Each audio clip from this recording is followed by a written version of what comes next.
만남이 마치 스쳐 지나가는 바람처럼 의미 없이 그저 사라질 수도 있습니다만은, 어떤 만남은 안 믿는 사람들이 흔히 표현하는 방식대로 한다면 숙명적인 만남이 될 수도 있습니다. 우리 예수 믿는 사람은 숙명적이라는 말 잘 안 쓰죠. 그 대신 섭리적인 만남, 나의 한 생을 완전히 바꾸어 놓는 단 한 번의 만남이라는 것이 있을 수 있죠. 섭리적이라고 하는 말은 하나님의 계획하신 뜻 안에서 우리로 하여금 어떤 사람과 만나도록 한다는 그런 믿음에서 표현하는 말입니다. 이런 그 섭리적인 만남 가운데서 아마 대표적인 것을 하나 뽑으라고 하면 나중에 부부가 된 남녀의 만남이 아닌가, 이런 생각을 합니다. 이 부부가 된 사람에게 있어서 첫 단추가 있어요.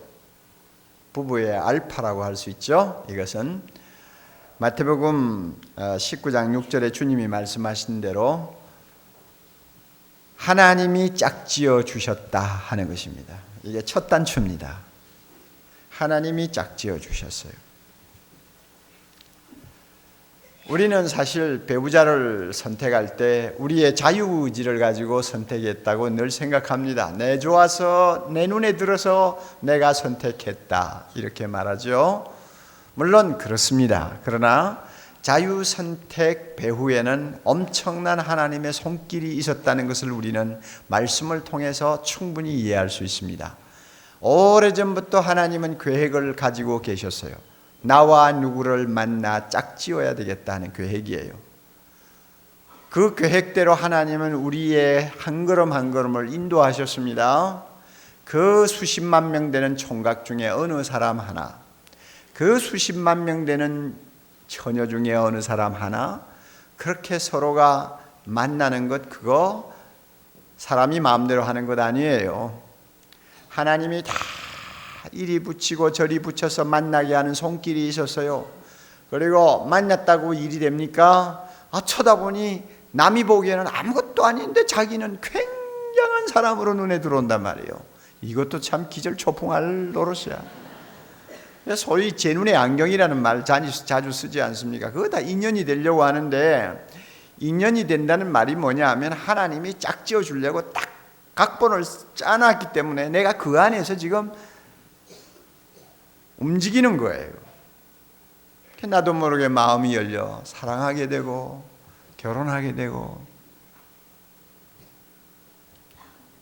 이렇게 해서 부부가 되는 것입니다. 그런 측면에서 볼 때 하나님이 짝지어 주셨다 하는 것은 부부의 알파요, 첫 단추라고 할 수 있습니다. 부부의 오메가요, 마지막 단추, 끝 단추라고 할 수 있는 것이 하나 있습니다. 그것은 사람이 나누지 못할지니라 하는 말씀이에요. 사람이 나누지 못할지니라. 만나게 하시고 부부가 되게 하시니가 하나님이시니까 하나님 허락 없이는 절대로 나눌 수가 없다 하는 것이 하나님의 명령입니다. 그런데 참 성경을 읽다가 보면 놀라운 사실이 있어요. 하나님이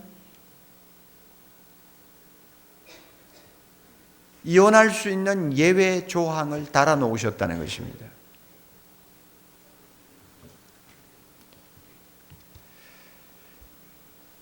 신명기 24장 1절에 이런 말씀이 나와요.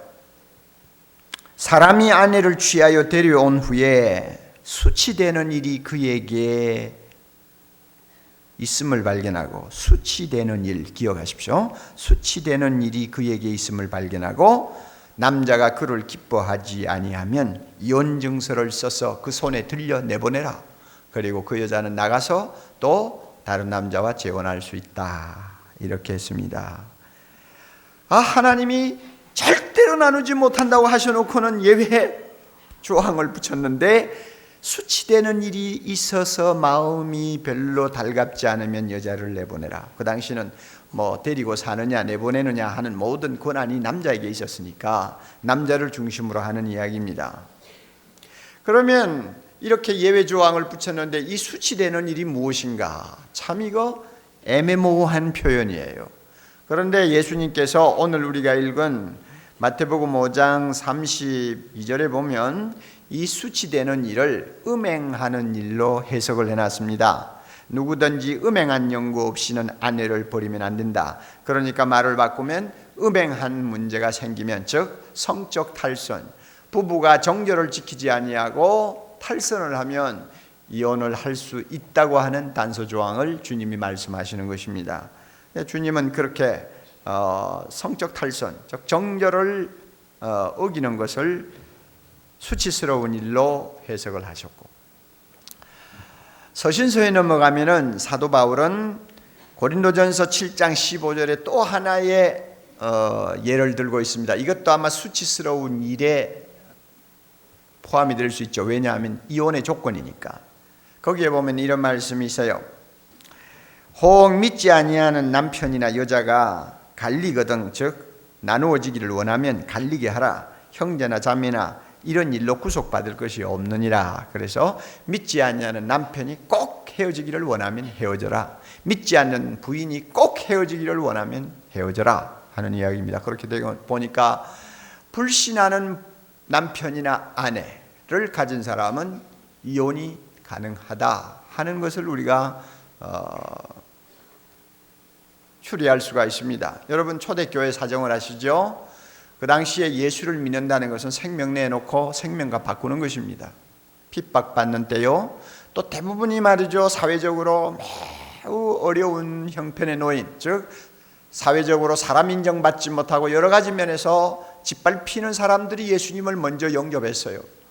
그래 어느 가정에 부인이 먼저 예수 믿고 거듭나서 완전히 예수 그리스도에게 마음이 뺏겼다고 합시다. 남자가 보니 가짱거든요. 그러니까 너 그만 믿어. 그만 믿어. 처음에는 경고하다가 말 안 들어요. 그거 뭐 안 믿겠어요? 생명 걸고 믿겠다는데 너 정말 그럴 거냐? 그래가지고 나중에는 부인하고 이제 충돌이 일어났죠. 남자가 자기 말 안 들으니까 나중에는 폭력을 행사합니다. 막 집에서 쫓아내기도 하고 뭐 야단벅석이요. 그러므로 이 여자가 도무지 살 수가 없는 것입니다. 이런 경우를 바울이 염두에 두고 꼭 남자가 너하고 살 수가 없어 그렇게 도무지 어떻게 할 수 없는 지경까지 빠지면 이혼해라 하는 이야기요. 또 남자가 예수 믿었는데 여자가 죽어도 안 믿겠다. 그래가지고 집에만 들어오면 바가지요. 저녁에 들어올 때 문 걸어 잠그고 열어주지 않아. 뭐 이래가지고 날마다 생활이 지옥처럼 변한다면 그것 때문에 정상적인 신앙생활을 못하잖아요. 그럴 때는 나누어지라 하는 이야기입니다. 이런 몇 가지 사연을 우리가 성경에서 발견할 수 있는데 저는 참 하나님의 놀라운 자비와 은혜를 다시 한번 여기에서 가슴에 느낍니다. 사람이 절대 나눌 수 없느니라 하고 엄하게 말씀해놓고는 그 다음에 이런 경우는 나눌 수 있다 하는 예외 조항을 달아놓고 탈출구를 만들어주신 하나님, 야, 우리의 연약함과 우리의 부족함을 너무나 참 불쌍히 여기셔서 하나님이 이처럼 배려를 하셨구나 하는 생각을 하게 됩니다. 하나님의 자비하심을 다시 한번 우리가 느끼는 것이죠.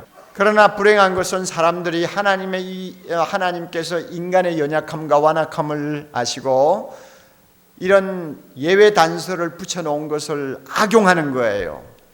수치스러운 일이 있으면 그래서 그것을 기뻐하지 아니하면 아내에게 이혼영서를 써주고 나누어지라 해놓으니까 얼씨구나 좋다 하고는 유대인들은 이 수치스러운 일, 코에 갖다 붙이면 코골이요, 귀에 갖다 붙이면 귀골이요.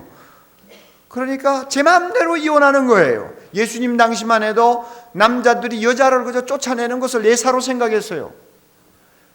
기록을 보면은 어떤 남자는 음식 짜게 만들었다고 아예 쫓아내버리고, 어떤 남자는 밥 태웠다고 쫓아내버리고, 어떤 남자는 말이죠, 남 앞에서 남편 면박 주었다고 해가지고는 안 살겠다고 쫓아내버리고, 또 랍비 아키바와 같은 사람은 데리고 살던 여자보다도 더 눈에 드는 아름다운 여자가 있으면 갈아치워라 이렇게 가르쳤단 말이에요. 그러니 한번 생각을 해보세요. 그런데 남자들이 이렇게 여자를 쫓아내면서 이혼 증서를 써주었어요. 성경에 이혼 증서 써주라고 했으니까. 이혼 증서 하나 써주는 것을 놓고 뭐 큰 선심을 쓰는 것처럼 생각했어요. 이혼 증서 안 써주고도 쫓아낼 수 있다. 그러나 내가 이거 써주는 이유가 있어. 너에게 신분증이 되기 때문에 써준다는 거죠. 그러니까 이혼증서 받아가 나오면 여자가 나는 이제 홀몸입니다 하는 신분증명서가 되고, 또 어떤 남자와 재혼을 하게 돼도 신분증명서가 되고, 또 뭐 혼자 살다가 어떻게 좋지 못한 무슨 불미스러운 일이 일어나도 재판석에 가가지고 유죄 판결을 면할 수 있는 신분증명서가 돼요. 그러니까 남자들이 이거 써주는 것 가지고는 막 큰 선심 쓰는 줄 알고 이혼을 제 마음대로 하는 거예요. 예수님이 계실 때 상황이 그랬습니다. 이것은 하나님의 긍휼하심을 비웃는 아주 잘못된 행위요. 짝지어 주시고 사람이 나누지 못할지니라 명령하신 하나님의 그 거룩하고 엄숙한 명령에 정면 도전하는 것입니다. 이스라엘 백성이 이처럼 수치되는 일이 있으면 이혼하라는 하나님의 그 단서, 그것을 악용해가지고 막무가내로 여자들을 쫓아내니까 하나님께서 말라기 선지자를 통해서 이런 말씀까지 하셨어요. 말라기 2장 16절, 나는 이혼하는 자를 미워하느니라. 나는 이혼하는 자를 미워하느니라. 여러분 오늘 현실은 어떻습니까? 우리 모두 아는 바와 같이 이혼을 너무 쉽게 생각하는 것 같습니다. 어느 나라나 막론하고 이혼율은 계속 상승하고 있습니다. 이제 위험 수위를 넘어가고 있습니다. 영국의 어느 의사는 가족제도 폐지하자고 소리치고 나오는가 하면 여성 인권을 주장하는 어떤 여자 지도자는 지금까지 여성들을 놀이객감으로 취급하고 인권을 유린하고 여성들을 인간 대우하지 않았던 기존의 결혼 방식, 또 가정제도, 이것은 완전히 말살시켜야 된다고 소리치고 있습니다. 그러니까 여자들이 더 간이 부어가지고 이혼을 그저 쉽게 생각하는 경향이 있어요. 그래서 과거에는 남자들이 쫓아냈지만 이제는 여자들이 남자를 쫓아내요. 세상이 많이 바뀌었어요. 피터 드러크라고 하는, 여러분 미래학자 아시죠? 이 사람은 미래의 조직이라는 책에서 이렇게 예언했어요. 맞벌이 부부가 자꾸 많아지잖아요. 맞벌이 부부가 늘어나니까 점점 그와 함께 이혼율도 높아지고 있어서 지금은 최고 수위에 이르렀다고 합니다. 이와 같은 추세로 계속 나가면 미국 같은 경우에는 결혼한 가정 중에 반 이상이 이혼할 거다, 이렇게 이야기를 했어요. 물론 불가피한 사연도 없잖아 있을 수 있습니다. 그러나 가만히 보면 대부분이 극복할 수 있는 문제임에도 극복하기가 싫으니까 헤어지는 거예요. 또 반드시 극복해야 될 문제임에도 불구하고 책임지기 싫으니까 헤어지는 거예요. 가정법률 상담소의 자료를 보면 남자들이 주로 이혼하면서 내대는 구실이 뭔지 알아요? 성격 차이가 너무 심해서 못 살겠다요. 그래, 성격 차이가 너무 심해서 못 사지요. 극단적인 경우가 있어요. 살 수 없는 경우도 없잖아요. 있을 수 있어요. 그러나 대부분은 그렇지 않아요. 자, 여러분 보세요. 결혼한 부부들 한번 대답해 보세요. 성격 차이가 없는 부부 어디 있어요? 말해봐요. 어디 있어요? 다 서로 다르니까 만나서 사는 거 아니에요? 똑같은 성격이 어디 있나요? 천하에. 또 여자들이 이혼하면서 많이 들고 나오는 명분이 뭔가 하면 폭력이라고 그래요. 그건 남자가 잘못하는 거예요. 어디 때릴 데가 없어서 여자를 때려요. 그 다음에 또 하나 들고 나오는 이유가 가치관이 너무 형편없어서 같이 못 살겠대요. 그러나 여러분, 가치관이 똑같은 부부가 어디 있어요? 이거는 구실이 될 수가 없는 것인데 오늘날 많은 젊은이들이 이것을 구실로 해가지고 갈라서는 것입니다. 여러분, 이혼이 증가하면 이혼하는 당자들이 겪는 정신적인, 육적인 피해가 얼마나 대단한가를 여러분 아세요? 장암이라든지 또 고혈압이라든지 또 여러 가지 우리가 잘 많이 알고 있는 병들 있죠. 뇌졸중이라든지 이런 병이 생겨서 빨리 죽을 확률이 이혼자에게 훨씬 높다는 것, 이것은 의학적으로 증명된 것입니다. 뿐만 아닙니다. 정신건강이 파괴됩니다. 백인 사회에서는 자살하는 사람의 25%가 이혼 경험을 가진 사람들입니다. 이혼한 사람은 정신병동에 가서 치료를 받아야 될 확률이 다른 사람보다도 10배로 높다고 합니다. 당자는 그렇다고 할지라도 자녀들이 입는 정신적인 피해, 정서적인 황폐화를 우리가 어떻게 말로 표현할 수 있겠어요? 이혼해서 결손이 된 결손가정의 자녀들이 범죄할 수 있는 확률, 사회적으로 범죄의 뿌리가 될 수 있는 확률이 정상적인 가정의 2배치라는 것을 우리는 너무나 잘 알고 있잖아요.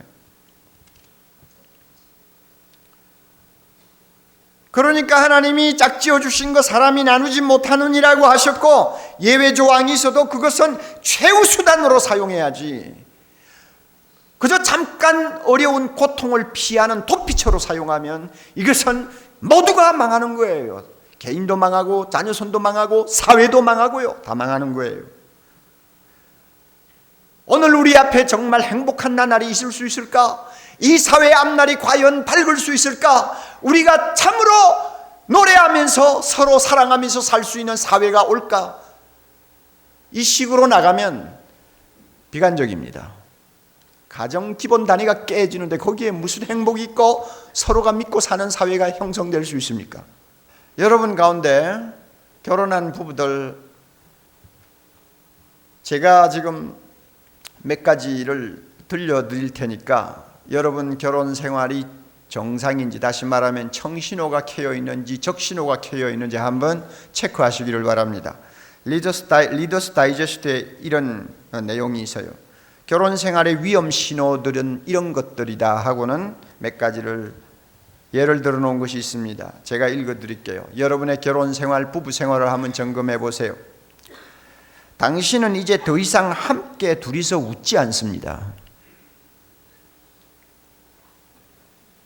당신은 속마음을 부부가 서로 털어놓기보다는 친구를 더 많이 찾습니다. 당신은 부부관계가 활기를 잃어버렸습니다. 당신은 배우자가 보기 싫어 귀가를 꺼립니다. 당신은 의견 충돌이 생길 때마다 꼭 부부싸움으로 번집니다. 당신은 배우자에게 잘 보이려고 몸치장을 아예 포기해버렸습니다. 당신은 자신의 관심사나 사교 생활에 배우자를 끌어들이려는 것을 그만두었습니다. 항상 혼자 논다고 말이에요. 당신은 배우자에 관해 알아두어야 할 것은 모조리 다 알고 있다고 생각합니다. 이제 관심이 없어요. 당신은 둘이 함께 살아가야 할 생각만 해도 기분이 우울해진다. 자, 이런 증세들, 몇 가지 증세들을 놓고 이 가운데서 한두 가지만 있어도 대단히 위험한 부부관계입니다. 여러분이 이것을 잘 생각하세요. 이런 정서적인 분위기를 방치해 두면 서로 말문 닫아버리게 되고, 나중에는 비난하게 되고, 마음으로 경멸하게 되고, 그 다음에는 자기 방어에 급급한 참 너무나 살벌한 가정 분위기가 되어버립니다. 위기 없는 결혼 생활이라는 것은 없습니다. 누구도 예외가 없어요. 살다가 보면 심각한 위기를 맞이할 때가 있습니다. 두 사람 중에 한 사람은 이제 더 이상 못 살겠구나, 정말 이제 포기해야지 하는 마음이 생길 때가 옵니다. 그러나 강한 부부가 누군가 이런 위기를 잘 극복하는 것이 강한 부부요. 훌륭한 부부관계란 어떤 것이냐? 그에 끊어질 만큼 늘어나고 가늘어져서 이제는 안 되겠다 싶을 때에 끊어지지 않도록 하는 것, 이게 강한 부부요. 그러므로 최선을 다해 가꾸어야 합니다. 그러기 위해서 우리가 꼭 기억해야 될 것 여러 가지가 있습니다만은, 특별히 오늘 제가 한 말씀 드리고 싶은 거 있습니다. 뭐냐 하면 서로 수용하는 것입니다. 상대방이 있는 그대로 받는 거예요. 상대방이 고치지 못하는 약점 그대로 받아들이는 거예요. 내가 아무리 더 좋은 것을 원해도 그 사람이 해주지 못할 때는 해주지 못하는 그대로 받아들이는 게 수용입니다. 수용이 중요합니다. 세상에 완전한 배우자라는 건 없지 않습니까? 완전한 남편 어디 있어요? 완전한 아내가 어디 있어요? 아무도 없어요. 게다가 우리는 불완전한 사람끼리 만나가지고 한평생을 사는 것입니다. 만났다고 완전해집니까? 아닙니다. 불완전한 사람이 평생 팔짱 끼고 불완전한 대로 두 사람이 걸어가는 게 인생이요. 그러므로 자기가 불완전하면서 남에게 완전을 요구하는 것은 자기 모순이고, 자기도 남에게 만족을 못 주면서 상대방에게 무조건 자기를 만족시키기를 기대하는 것, 이것은 이기주의 중에 극단입니다. 그럴 수가 없어요. 서로가 불완전하다는 것을 인정하고 수용하는 겁니다. 수용하는 게 중요해요. 내가 처음에 딱 볼 때 눈에 들어요. 야, 이쁘다. 정말 저 여자하고 살았으면 평생 한이 없겠다 하고는 결혼했는데, 하고 나서 보니 속도가 느려. 성격도 느리고, 음식을 해오는데 맛도 없고, 뭐 좀 로맨틱할 것 같은데 무뚝뚝하고, 이거 참 곤란하죠. 여러분 그러잖아요. 야, 저 남자 같으면 내가 평생 의지할 만하다 했는데 막상 결혼해놓고 보니 버릇이 나빠가지고 늦잠 자지요. 뭐 직장에 가서는 적응을 못 해가지고 혼자 조퇴하죠. 사람 미치게 만드네요. 자, 여러분 한번 생각해 보세요. 내가 좋아서 탐배라 말이요. 어떻게 할 거요? 바다에 그냥 몸 던져요? 그럴 수 없잖아요. 하나님이 짝지어 주셨는데 무엇이 중요합니까? 있는 그대로 수용하는 거예요. 카터 대통령에게 그 참 부인이 좋은 부인이 있잖아요. 그런데 두 사람이 종종 싸우는 원인이 하나 있었다고 그래요. 카터는 칼날같이 시간을 지키는 사람이래요. 약속을 하면 항상 1분 전까지는 가야 된대요. 절대 지각하는 법이 없대요. 그런데 이 부인은 그걸 못 따라가는 거예요. 부인 버릇을 하니까 그 카터 대통령은 그 대통령 되기 전부터 적어도 뭐 몇십 분 미리 막 가자고 부인을 설득해가지고 뭐 이렇게가 시간 지키려고 애를 쓰는데, 부인이 떠도 그렇게 됩니까? 화장하느라고 앉으면 이러다가 보면 뭐 5분 넘어가고 뭐 넘어가잖아요. 그러니까 둘이서 또 싸움이 일어난단 말이에요. 어느 때인가 부인 생일이었는데 남편이 카드를 쓰다 가만히 생각하니, 부인이 아무리 고치려고 해도 못 고치는 저 버릇 내가 수용해야지. 그러고는 카드에다 이렇게 썼답니다. 여보, 내가 오늘까지 당신 너무 많이 괴롭혔는데 지금부터 당신은 시간 지키는 면에 있어서는 자유하시오. 내가 당신 봐드리리이다. 이래가지고 카드 써보냈대요. 부인이 그걸 받고 얼마나 좋아했는지 자주자주 이런 말을 한답니다. 당신이 나에게 준 가장 최고의 생일 선물, 시간 지키는 데서 자유해라. 그게 수용하는 것입니다. 아무리 고치려고 해도 못 고치는 상대방의 약점 어떻게 할 거예요? 받아줘야죠. 아무리 잘해보려고 해도 상대방이 갖고 있는 한계점이 있잖아요. 그거 받아주는 거예요. 이렇게 함으로써 우리는 짝지어 주신 하나님의 은혜를 따라 한 생을 행복하게 살 수 있는 것입니다. 사랑하는 형제자매 여러분, 행복은 하나님이 짝지어 주신 그 울타리 안에 있습니다. 그 속에서 행복을 찾아야지 밖으로 눈을 돌리지 마십시오. 밖으로 눈을 돌리는 것은 어리석은 행위입니다. 이혼한 사람을 조사했더니 이혼하고 나서 후회하지 않느냐고 물었을 때 후회한다는 사람이 10 중에 8명입니다. 통계상. 튀쳐나오면 행복할 것 같죠? 천만에요. 그러므로 짝지어 주시고 사람이 나누지 못할지니라 하신 하나님의 명령이 바로 우리의 행복을 위한 절대 조건이라는 것을 인정하시고 이 말씀대로 순종하는 우리 모두 되기를 바랍니다.